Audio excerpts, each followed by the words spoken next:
Bisa Badan Nasional Penanggulangan Bencana atau BNPB memberi bantuan melalui udara ke Kabupaten Pesisir Selatan, Kecamatan Pancung Taba, Sumatera Barat, dan pemberian bantuan lewat udara ini untuk demi menjangkau daerah yang infrastruktur jalan terputus di Kabupaten Pesisir Selatan, Sumatera Barat.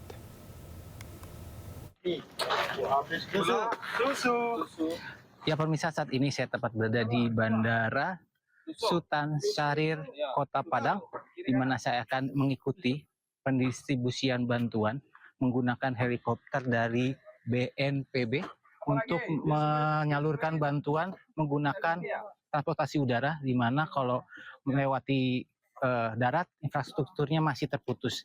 Nah, saat ini anggota dari TNI Angkatan Udara maupun BNPB sedang memasuki makanan berupa, tadi saya melihat beras, ada gula, ada mie instan begitu. Ya, nanti saya akan mencoba untuk mengikuti kegiatan BNPB di daerah pesisir selatan. Ya pemirsa, proses penyaluran bantuan untuk warga yang terdampak bencana alam di Sumatera Barat sudah selesai. Hari ini saya sudah mengikuti proses penyaluran bantuan ke daerah Pancung Tabah, Kabupaten Pesisir Selatan, Sumatera Barat. Untuk lokasinya memang tadi kami turun di persawahan warga dan langsung anggota BNPB menurunkan bantuannya dan langsung disambut oleh warga Pancung Tabah. Ini sebagai bentuk atau langkah pemerintah untuk mempercepat bantuan agar diterima oleh masyarakat yang terdampak bencana alam di Sumatera Barat. Dari Sumatera Barat, Bagus Prasetya, Indra Setia Budi, iNews melaporkan. Ya, bisa kita akan melihat jumlah data terkini korban bencana di Sumatera yang dirilis oleh BNPB per 3 Desember 2025. Ya, korban meninggal dunia bencana banjir dan longsor di Provinsi Aceh, Sumatera Utara, dan Sumatera Barat bertanggal 3 Desember 2025 tercatat 753 jiwa. Jumlah korban hilang 650 jiwa. Jumlah korban luka 2,6 ribu jiwa. Jumlah warga terdampak 3,3 juta jiwa.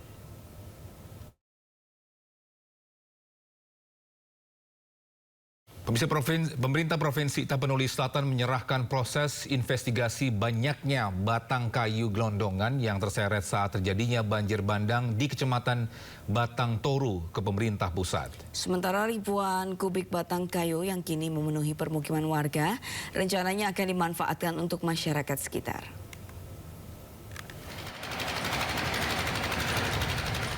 Hingga hari ke-8 pasca banjir bandang, lautan batang kayu gelondongan hingga kini masih memenuhi permukiman warga di Kecamatan Batang Toru, Tapanuli Selatan, Sumatera Utara. Ribuan batang kayu ini sebelumnya memporak-porandakan 3 desa, yakni Desa Aek Garoga, Desa Huta Godang, dan Desa Aek Ngadol, Kecamatan Batang Toru saat banjir bandang melanda Selasa 25 November lalu. Dikonfirmasi terpisah, Bupati Tapanuli Selatan, Gus Irawan Pasaribu mengatakan menyerahkan proses investigasi banyaknya batang kayu gelondongan yang terbawa arus banjir ini ke pemerintah pusat. Pihaknya juga bersepakat untuk menggunakan kayu gelondongan tersebut untuk kepentingan masyarakat sekitar agar tidak terbuang sia-sia.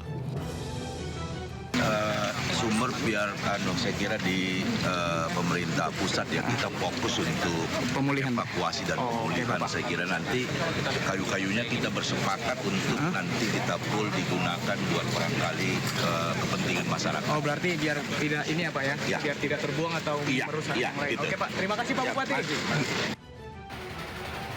Sebelumnya masyarakat Batang Toru menduga adanya aktivitas pembalakan liar yang dilakukan oleh salah satu perusahaan di hutan Tapanuli sehingga memperparah banjir bandang yang terjadi. Dari Tapanuli Selatan, Sumatera Utara, Indra Mulya Siagian, iNews melaporkan. Sementara itu sejumlah kabupaten di Provinsi Aceh menyatakan tidak mampu menangani bencana banjir bandang yang terjadi akhir November lalu. Pemerintah pusat tangani bantu korban bencana.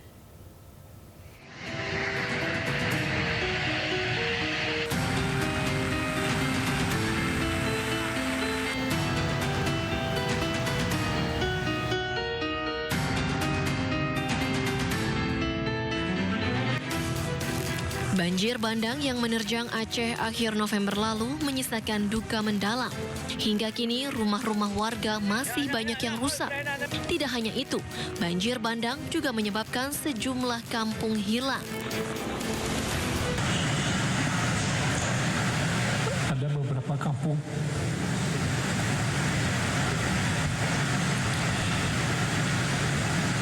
hilang entah kemana apa. Yaitu Sawang dan Jambuai juga Biren, Pasangan.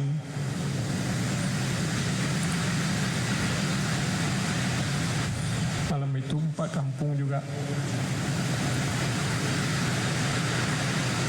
tahu entah kemana.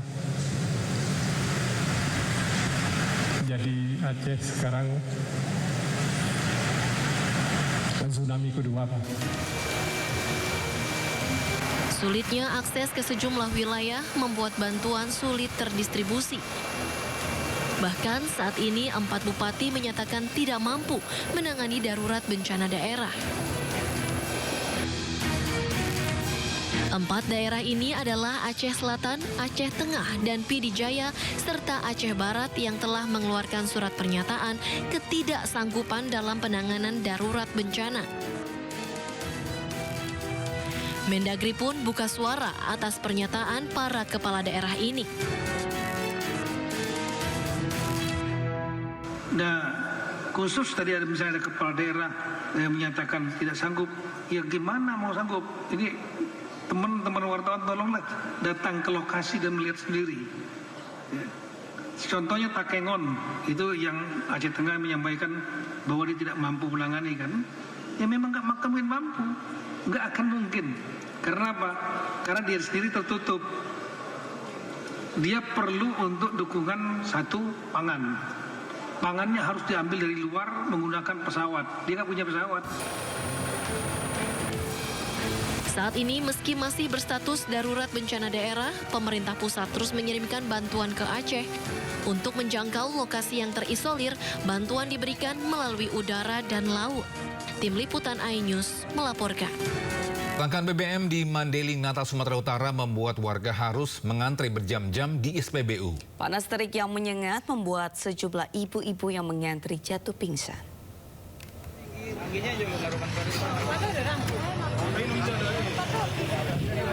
Seorang ibu jatuh pingsan saat mengantri untuk mengisi BBM sepeda motornya di SPBU Kota Panyabunga, Mandailing, Natal, Sumatera Utara. Diketahui warga tersebut sudah mengantri selama 3 jam. Warga sekitar yang mengetahui kejadian tersebut langsung menolong ibu yang sudah terkulai lemas dengan memberikan sebotol air mineral. Kelangkaan BBM di Mandailing, Natal, Sumatera Utara sudah terjadi hampir sepekan. Dari jam 10 pagi itu? Ya, 10 pagi. Belum dapat minyak juga? Belum dapat minyak sama sekali. Berarti ini antriannya masih panjang, Bu, ya? Iya, tadi masuknya sekitar jam 11-an, tapi cuma ini kan ditunggu sampai jam 10 memang nggak dapat. Nggak dapat? Jadi dapat nggak kira-kira Ibu nanti minyaknya ini, saking ramainya antrian ini? Insyaallah, mana tahu, mudah-mudahan dapat. Dapat, Bu, ya? Malam udah ngantri dari bensin ekor sini memang nggak dapat sampai sekarang. Itu Kapolri Jenderal Listio Sigit Prabowo meninjau dampak banjir dan longsor Sumatera Utara melalui udara. Ya, Kapolri ingin memastikan percepatan bantuan untuk warga. Ya, Kapolri Jenderal Listio Sigit Prabowo melakukan patroli udara menggunakan helikopter untuk memantau langsung situasi bencana banjir dan tanah longsor. Dalam tinjauannya, Kapolri melihat secara menyeluruh dampak kerusakan akibat bencana, termasuk infrastruktur vital yang tampak terputus total dan tergerus derasnya arus. Patroli udara yang melibatkan 3 helikopter ini juga diikuti Menko PMK, Kapolda Sumut, hingga Ketua Umum Bayangkari. Kapolri memastikan bahwa sejumlah wilayah masih terendam banjir dan beberapa jalur utama tidak dapat dilalui.